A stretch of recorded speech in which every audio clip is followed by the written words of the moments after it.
Friends, welcome to our channel Sanjib Mampi blogs. আশা করি তোমরা সবাই ভালো আছো। তোমাদের আশীর্বাদে আমরাও ভালো আছি। তো আমরা এখন আসছি হলো এসএমবিটি রেলওয়ে স্টেশন। আজকে হলো রবিবার। তো এমনি বিকেলবেলা ভাবছি মানে আমরা আসি এখানে, তো ভাবছি আপনাদেরও নিয়ে আসি, আর এখানে কেমন কি আছে আপনাদের সাথে শেয়ার করার চেষ্টা করব। ওই দূরে প্ল্যাটফর্ম আছে ওদিকে স্টেশনটা। তো এখানে অনেক কিছু জায়গাটা এরিয়াটা অনেক বড়। দেখেন এখানে কার পার্কিংয়ের জায়গা আছে, আর তার সাথে দেখেন এখানে কিন্তু একটা খোলামেলা জায়গা আছে, যেখানে কিন্তু অনেক প্যাসেঞ্জার যাদের ট্রেন এরকম ডিলে হয়, লেট হয়, তারা এখানে এসে কিন্তু অল্প সময় কিন্তু পার করতে পারেন। দেখেন এখানে মানুষ রেস্টও নিচ্ছে, আর সাথে দেখেন আমাদের গুড্ডু। এই যে দেখুন জায়গাটা কি সুন্দর। এখানে আগে আমরা প্রায় আসতাম, তো আজকে অনেক দিন পরে আসছি। ভাবছি আজকে রবিবার, কালকে থেকে তো আবার স্কুল গুড্ডু শুরু হয়ে যাবে, তার জন্য ভাবছি যে আজকে অল্প নিয়ে আসি ওকে। বলো তো হাই। আর এই যে হলো মাম্পি। তো ওকে কোথায় নিয়ে যাব, তো এখানে চলে আসছে। ও একটু খেলতে পারবে আর আমরাও একটু ঘোরাঘুরি করতে পারবো। তার পাশে দেখেন ফ্রেন্ডস, এই যে পিছন দিকে এখানে একটা টিলার মতো আছে, তার পিছনে দেখেন কত সুন্দর রং বেরঙের ফুল। দেখেন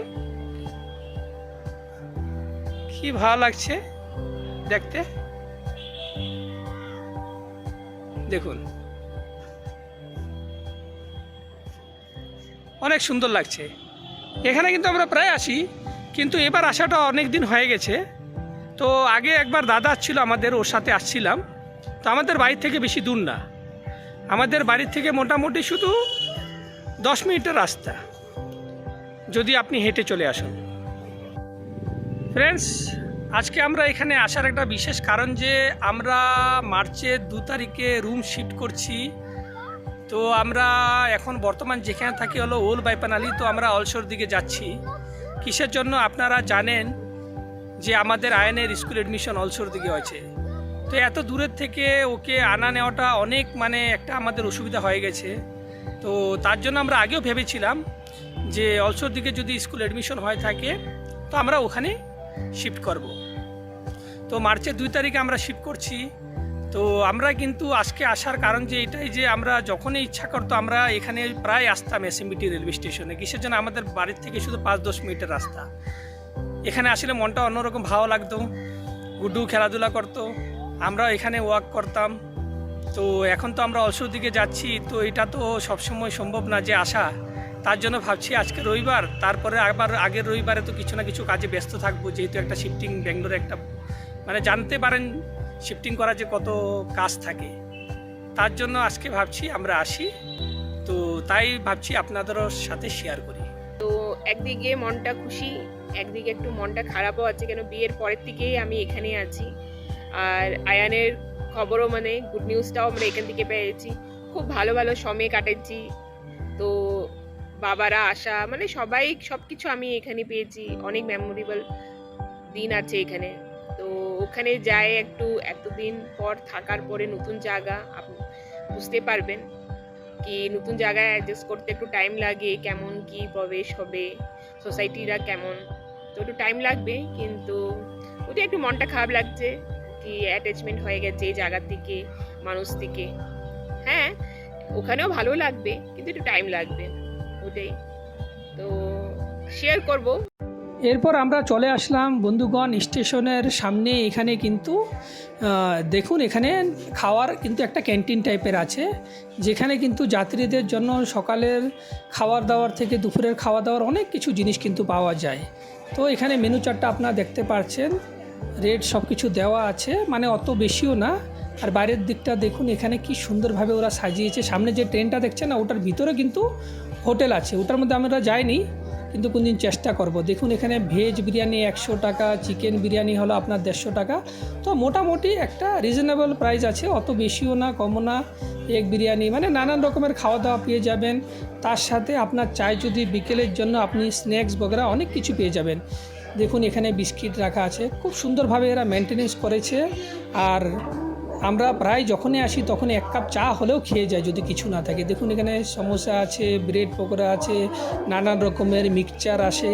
তো এই জিনিসগুলো আমরা কিন্তু অনেক মিস করব। যখনই আমাদের মন যেত আমরা কিন্তু এই স্টেশনে এসে কোন সময় ঘুরে যেতাম। দেখুন এখানে আমরা এখন নিয়েছি 2 কাপ চা আর সমোসা। সমোসা হলো যেটা হলো 15 টাকা করে, আর চা হলো আপনার 10 টাকা করে। খুবই স্বাদ কিন্তু চাটা কিন্তু খুবই, আর কফিটা কিন্তু খুব সুন্দর বানায়। এরকম না যে আমরা ট্রেনের ভিতরে যেমন পাই ওরকম জল জল টাইপের পানি টাইপের, ওরকম না, খুবই স্বাদ কিন্তু বানিয়েছে। আমরা প্রায় আসতে থাকি এখানের মধ্যে। তো এই স্টেশনটা দেখুন, বাইরের দিকটা দেখুন। তো স্টেশনটা কিন্তু যতটুকু আমি জানি এটা কিন্তু 2022-এ কিন্তু বানানো হয়েছিল, ওপেনিং হয়েছিল। আরও আগে হওয়ার কথা ছিল, কিন্তু কোভিডের জন্য মোটামুটি আরও 1.5 বছর মতো মাত্র লেট হয়ে গেছে। 2021-এ ওপেন হওয়ার কথা ছিল। আর এই স্টেশনটা কিন্তু লুকসটা কিন্তু আপনি দেখতে পারবেন ক্যাম্পেগোডা ইন্টারন্যাশনাল এয়ারপোর্টের মতো। আর সামনে দেখেন স্মৃতিতে স্যার এম বিশ্বেশ্বরাইয়া স্যারের স্মৃতিতে প্রতিমাটা বানানো হয়েছে। পাশে দেখুন একটা গার্ডেনও আছে। তো খুব সুন্দরভাবে এরা মেনটেনেন্স করেছে। আর তার পাশে এখানে দেখতে পারবেন পার্কিং লটে কিন্তু বিএমটিসির বাস কিন্তু অনেক আছে। বিএমটিসির বাসের থেকে আপনারা এখানে যাতায়াত করতে পারবেন। সামনে ওলা জুনও আছে পার্কিং লটে। আর বিএমটিসি বাস যেখানে মেজর সিটি আছে, যেখানে ব্যাঙ্গালোরের মেন জায়গা, তো ওখানে কিন্তু যাওয়া যায়। তো বিএমটিসি থেকে এখানে মোটামুটি জানা গেছে যে 10টার মতো বাস এরা দিয়েছে। তো এখান থেকে আপনি যশবন্তপুর, ম্যাজেস্টিক, তো নানান রকমের জায়গা আছে, আপনারা এখান থেকে গিয়ে ওখান থেকে পরে আবার চাইলে চেঞ্জ করতে পারবেন। তার পাশে দেখুন এটিএমও দেওয়া আছে। তো এই স্টেশনে কিন্তু যেমন বলছি আমরা এখন যাচ্ছি যেখান থেকে, ওখান থেকে আসা তো আর প্রায় সম্ভব না সব সময়। তো এটাই মানে তার জন্য আমরা আজকে আসছি এখানে। তো দেখি। আর এই স্টেশনটার মানে পুরা নাম হলো কিন্তু স্যার এম বিশ্বেশ্বরাইয়া টার্মিনাল বলে, বাট এই স্টেশনটার নাম হলো, পুরা নাম হলো স্যার মোক্ষাগুন্ডম বাসবেশ টার্মিনাল। খুব সুন্দরভাবে এরা মেনটেনেন্স করেছে। আর বেশিরভাগ ট্রেন আমাদের এখান থেকে যাওয়া হয়, যেহেতু আমি আসামে থাকি, তো আসামে গুয়াহাটির জন্য এখান থেকে ট্রেন কিন্তু সপ্তাহে 3-4টা আছে। আর এর পাশে দেখুন আমরা এখন বের হয়ে যাচ্ছি। স্টেশনের বাইরে কিন্তু আপনিও খাবার দাবার যেমন ভিতরে দেখেছেন, এরকম থেকে বেশি হোটেল, এগুলো কিন্তু খাওয়া দাওয়ার জিনিস এখানে পেয়ে যাবেন। আরেকটা কথা বন্ধুগণ, এখানে দেখবেন আপনারা কিন্তু বাঙালি হোটেলও পেয়ে যাবেন। সামনে দেখতে পারবেন এখানের মধ্যে কিন্তু একটা বাঙালি হোটেল আছে, আশীর্বাদ হোটেল। তার পাশে কিন্তু আরেকটা হোটেল আছে, আদর্শ হোটেল। তো মানে এগুলো কিন্তু বাঙালি হোটেল, বাঙালি খাওয়া দাওয়ার পেয়ে যাবেন। তার সাথে আপনি এখানে কিন্তু ট্রাভেল এজেন্সিও পেয়ে যাবেন। অনেক প্যাসেঞ্জার আসে যারা মানে টিকিট আগের থেকে রিজার্ভেশন না পেলে ব্রোকার ধরে এখান থেকে মানে তারা তৎকালীন টিকিট বুক করে নেয়। তো এতটুকু জানা নাই তারা 100% দিতে পারে কি না দিতে পারে, না ওয়েটিং লিস্টে দেই। তো চলুন এখন বাড়ির দিকে যাই, এই স্মৃতিগুলো আমাদের মনে থেকে যাবে। তো চেষ্টা করব যখনই আসি আরেকবার ভিতরে আসলে আপনাদের দেখানোর চেষ্টা করব। আমি কিন্তু এই স্টেশনে কিন্তু বাড়ির থেকে আসার সময় এসএমবিটি স্টেশনে নেমেছি, কিন্তু কোনো সময় স্টেশন থেকে আমি কিন্তু বাড়ি যাইনি। তাই এটা মানে আশা থাকবে যদি ভবিষ্যতে কোন সময় এরকম ট্রেনে যাতায়াত করি তখন আপনাদের সাথে শেয়ার করব, আর স্টেশনের ভিতরে সব কিছু দেখানোর চেষ্টা করব। আর এই স্টেশনটা কিন্তু সত্যনগরে আছে, আর পাশে যে দেখতে পাচ্ছেন এটা কিন্তু রেলওয়ে পুলিশ স্টেশন। তো ফ্রেন্ডস, আমরা এই জাস্ট বাড়িতে এসে পৌঁছেছি। তো আজকের ব্লগটা আপনাদের কেমন লেগেছে প্লিজ কমেন্টস করে জানাবেন। আর যদি ব্লগটা ভালো লেগে থাকে প্লিজ চ্যানেলটাকে সাবস্ক্রাইব করবেন, লাইক, শেয়ার আর কমেন্টস করবেন। Thanks for watching.